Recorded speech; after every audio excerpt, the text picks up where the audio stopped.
My name's Tim Ganley and I'm Managing Director of GO Orthotics, which is a custom-made orthotic manufacturing business in Auckland, New Zealand.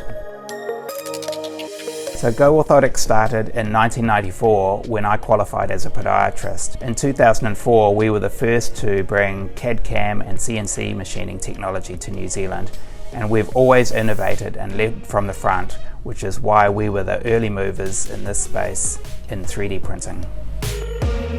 The Stratasys H350 printer enables us to produce vastly superior orthotics, mainly because of the design software capabilities that we use now.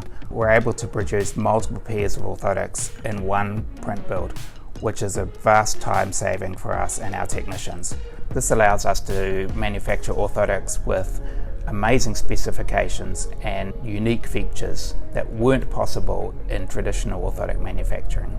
It's opened up a whole new world of design and performance benefits to our clients, and the end users of the product find that the fit and the comfort of 3D printed orthotics is much better than what we could have achieved before. But we chose PA11 SAF material because it was ideally suited to orthotics manufacture.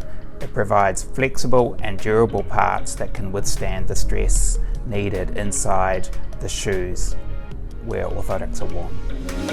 The Stratasys H350 printer also suited our needs because we were able to fit the printer into a small area that we had available in our factory, and that suited our needs perfectly. Right from the beginning, Stratasys have been incredibly supportive. They've been quick to respond to any problems that we've had, and we've really enjoyed the benefits of such modern technology provided by Stratasys.